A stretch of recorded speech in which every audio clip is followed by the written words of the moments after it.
My name is Abigail, and on this channel I talk about books and things that I'm passionate about. And right now that happens to be putting out 12 videos to lead up to Christmas for the 12 days of Bookmas, and for today's video specifically, Cowboy Christmas Romance. I read 3 Cowboy Christmas romances, starting off with this one by Maisie Yates called Cowboy, It's Cold Outside. And this one is about a man who feels responsible for the death of her father. Not that he did it, but his father did. So he feels like he needs to pay penance for it. And so he's been assisting her and her sisters. And so one day, because he gives out these little poker chips saying like, I owe you a favor kind of thing. So one day she decides to cash in that favor, and we go from there. Then the next one that we have, this is Christmas at the Ranch. This is a sweet second chance romance following 2 characters who met when her family was on vacation when they were teenagers, and something occurred that made them stop talking.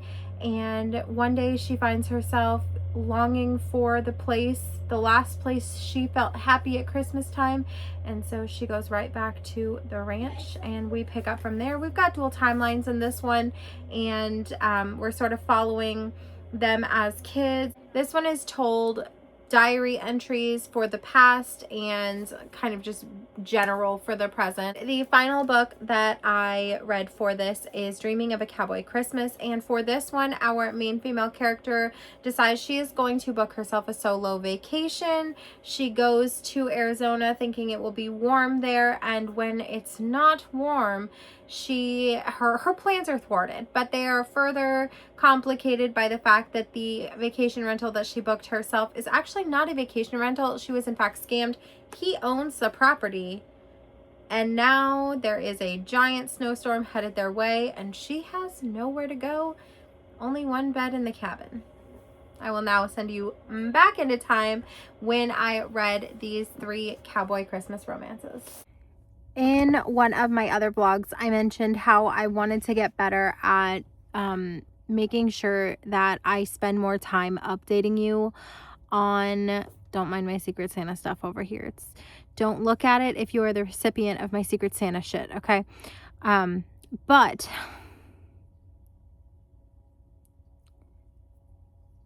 I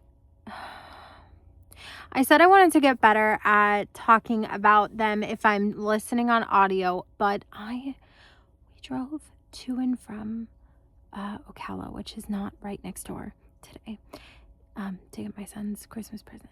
And so I obviously needed something to listen to. And I was in the car with my husband and my father-in-law. It's not like I was doing reading updates. I was just straight listening, okay? But I completed Maisie Yates' Cowboy, It's Cold Outside.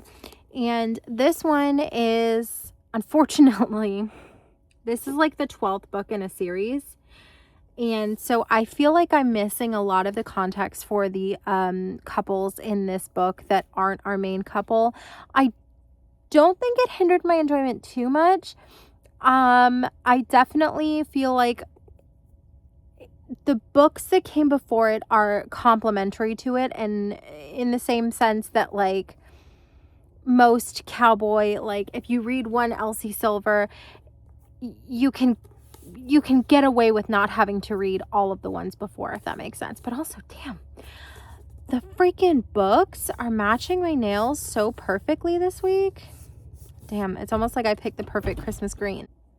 In this one, we have our main character, Sheena, and she is... Okay, so let's start over. Denver is this guy right here, and his dad killed her dad. So he's been making amends by dropping checks in the mailbox for the entirety of their relationship, and by relationship, I mean their acquaintanceship. And so one day, apparently he gave out like little poker chips for those that he felt like he owed because of the misdeeds that his father did. He's trying to make amends for them. So he's given away these poker chips. Now, I'm not sure how much this comes into play in the other books because this is the only one that I read, but our premise is that he gave away these poker chips and she comes to cash one in, and her idea for how she wants to get amends, even though he's been paying her and via check, dropping it off in the mailbox for years. I don't know. Apparently, I don't know. Once again, I read this in like less than 4 hours. So I don't have a whole lot with which to go off of as far as the previous books because I didn't read them. But for some reason, he's been giving her money and gave her a poker chip. And so she comes to cash in that poker chip. And essentially, she's decided that she wants to open up a business with him. And obviously, it's a romance. They fall in love. There was very little cowboying. And I hold my cowboy romances to an extreme standard. Do not call yourself a cowboy if you do no cowboying. And that's how I feel about that. Now, this is Four Corners Ranch. There's like a collective or something. I think that's what they call it, is the collective. But there's a whole bunch of people who basically live on this ranch. And God, this book is stunning. Look at that. It looks like the lights are glowing. Look at that. But there's a whole bunch of people that live on this ranch and they help each other out and they do things for each other and everybody benefits. And apparently he made a bunch of money gambling. But ultimately, how do I feel about this book? I think it was cute. I don't feel like I lost anything by not having read the rest of them. But I also feel like the only reason that this one caught my attention is because of the cover. Because if I'm not mistaken, the other 12 books or the other 11 books in this series all have like people on the cover. Like people, not like cartoon people. You know what I mean? So let me double check that and I'll show you what I mean. Okay, here is the author's Goodreads page. So I want to see this one. I want to see this one and I want to see, yeah, this is the 12th book in the series. So it says Her First Christmas Cowboy. This is the first one and it's a people. I don't want to read that. This is our mother's romance book. This is not our romance book. I do not co-sign this. Then the next one is The Cowboy She Loves to Hate. This is .06. So this is a fat, nasty series. And it's a shirtless cowboy. Once again, that's our mother's and grandmother's romance book, not ours. And then look, here goes another one. And all the way down, by the way, apparently, dude, this is crazy. Check this out. Ready? So there is 0.5, 0.6, 0.7, and then you have 1. Then you have 1.5, then you have 2, then you have 2.5, then you have 3, then you have 4, then you have 4.5, then you have 5, 6, 6.5, 7, 8, 9, 10. Then you have Four Corners Ranch book, which is number 11. And then finally, so all of these are real people on the cover until the last one. And I just feel like Miss Maisie Yates, if you re-released all of these books with sexy little cartoons like this, maybe I might buy the whole series and start it over and read it because I love me some cowboy romance. But what I don't want to see on my books is people. If it ain't cartoon, I don't want it. Now, I know there's a bunch of discourse with like, oh my God, how can you pick up a cartoon cover with nasty smut in it and think it's okay because there was apparently Icebreaker was shelved in the YA section because there was cartoons on it. Listen, here's my thought process on this. I am a mother, okay? I am a mother of a teenager. Now, my son, he's a boy. I will not buy him a book unless I extensively look into this. Okay, it's the same thing with movies. Movies are rated PG-13. Movies are rated R. Games are rated M for mature. I do my own research before I spend money on something for my kid that may have something that I'm not comfortable with him viewing, seeing, reading about, etc.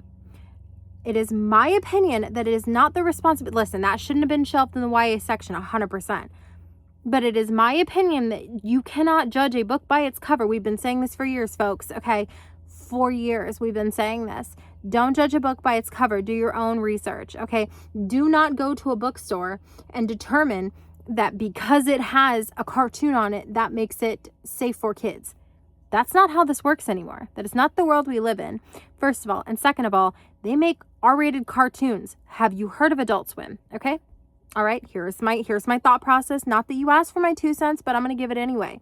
You can't sit here and be mad about a cover because you should have done the research before you bought it for your 12-year-old, 13-year-old girl. I'm so sorry about this, but you should have done your research. You can't be mad at the author. You can't be mad at the book cover. You can be mad at the people who shelved it as YA, but you need to be mad at yourself because you didn't do the research. I'm sorry. I'm going to get off my soapbox. I said what I said, and I meant it.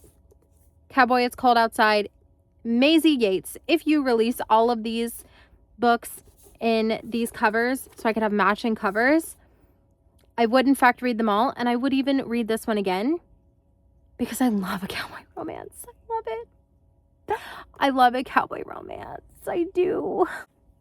3.5 stars. So I've been listening to this off and on all day. I'm about maybe like 50 or so percent of the way through, and it's like told in dual timelines. Did I even tell you what this is about? It's like dual timelines, and it's like them falling in love as kids, so it's like second chance romance, and it's taking place at a ranch, and there's horses, and so far I like it. It's kind of like it feels a little bit kind of like getting to be reintroduced to old friends because she already knows these people in this town for the most. I'm like 50-ish% of the way through Christmas at the Ranch, and this is so cute so far. We're like a second chance romance, and it's told in dual timelines. Basically, when she was a kid, her parents are kind of not great people. They're rich, but they're not great people. And so she's kind of spending Christmas with strangers because her parents are very busy being not great people.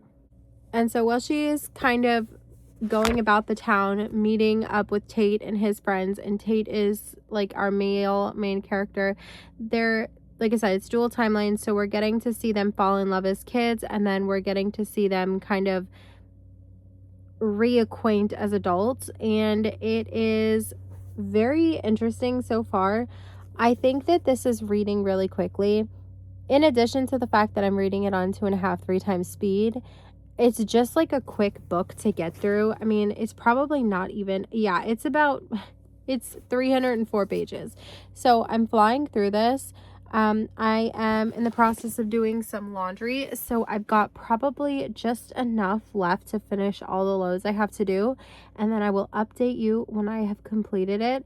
I did want to note that this is taking place at Christmas, so it's like still Christmassy, but it's still Cowboy. So the first time it was taking place at Christmas, and now it's taking place right around Christmas again. And there's horses, and it's Cowboy, and it's a pretty good time.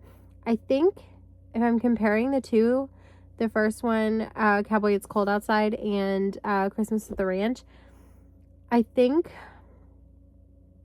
I like the small town vibes of this one better. I think I like this book better so far. I'll let you know for sure when I finish. Finally finished folding my laundry, and I've got just the tiniest little bit to go. I am going to sit here and listen and flip through the pages. I've been enjoying that quite a bit lately, just kind of flipping through as I'm listening. I like to be immersed. I am of the opinion that this right here, oh look, my nails match. All of my nails match in some caliber. I love that this is happening for me. But I am of the opinion that this right here is second chance romance done correctly. There is yearning, there is angst, there is heartbreak. This is second chance romance done correctly. I've only ever seen second chance romance done better in one book, and that was the 4th book of the Rebel Blue Ranch. I think that is Wild and Wrangled. I think it's the 4th book. that is the only place that I have seen it done better than this. Now, this is not perfect, okay? I think Wild and Wrangled is pretty fucking perfect. This is a 4-star, I'm thinking 4-star for this one. It hurts, not nearly as bad as Wild and Wrangled, and I can't help but compare because they are both second chance cowboy romance and they're small towns and all that jazz. But this right here is so good. It hurts so good, and I'm very happy about the outcome of this one. I was a little concerned because all of the books that I'm reading are like, when I cluster books like this together, especially since they're all Christmas themed, I felt like there was a likelihood that things were going to blend together. I wasn't going to enjoy some of them, but I'm really pleased to have discovered that so far I have enjoyed almost everything I've read, and I'm very excited that I enjoyed this one. And I'm excited that I knew next to nothing going into it, because had I known it was second chance romance, I might not have picked it up, because second chance romance is a little painful for me. I don't know why, but it hurts every time.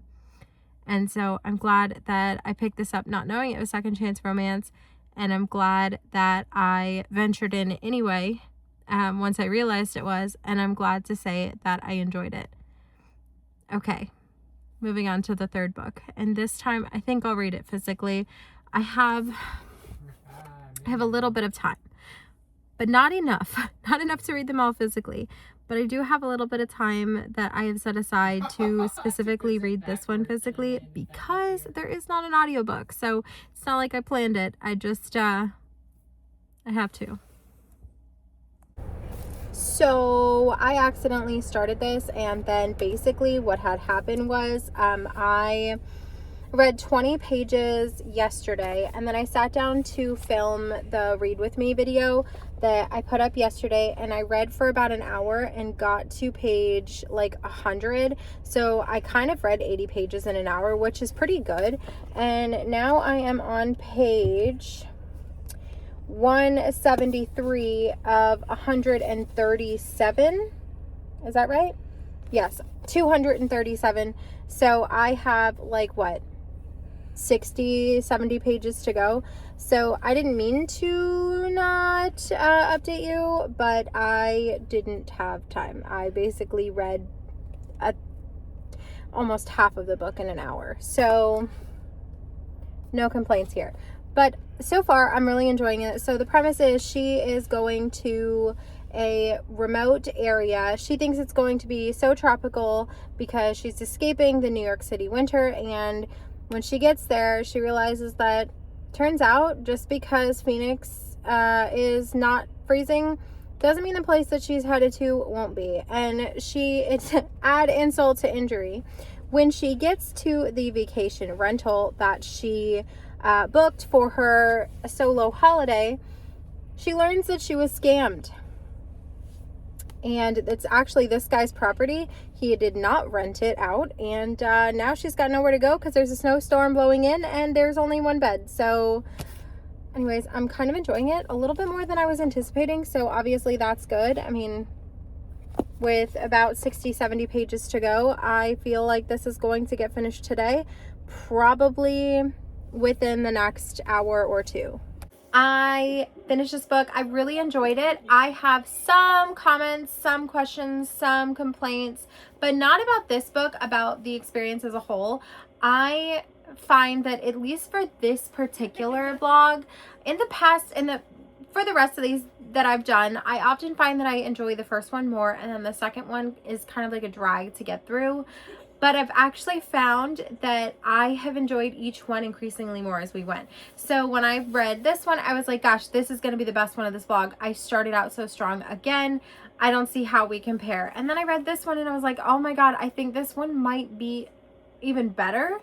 And then I read this one, and while I didn't think it was the best of this blog, I had the best time with this one.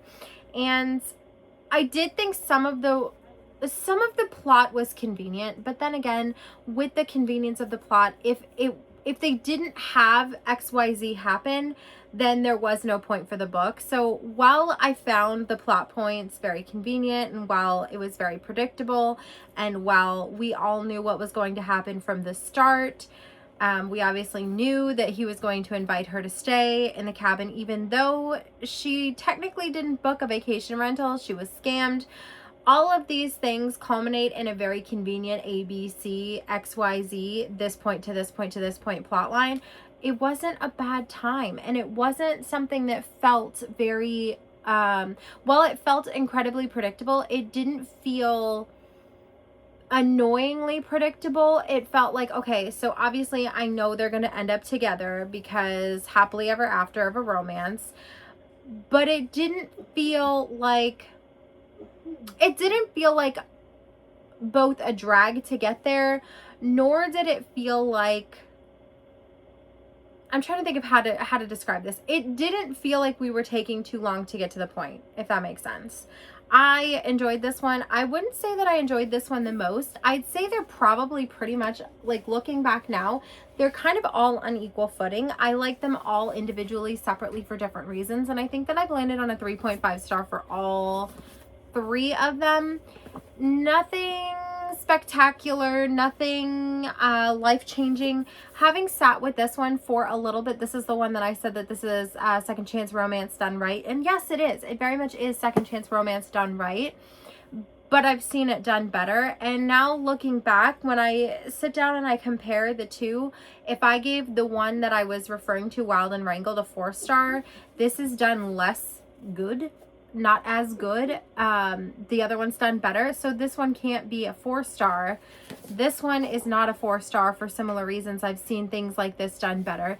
And for this one, while the premise was a little unique about how they were kind of forced together, I still, all 3 of these were good, not great, not the best time I've ever had, but absolutely very far from the worst thing that I've ever read. So with that being said, I would continue to read from all 3 of these authors. Nothing in here made me say, no thank you. And all 3 of these were new to me authors, so that was exciting. I enjoyed that. Get to try some new authors. I also enjoyed the fact that 2 of these are traditionally published, while one of them is self-published. I do love to support a self-published author.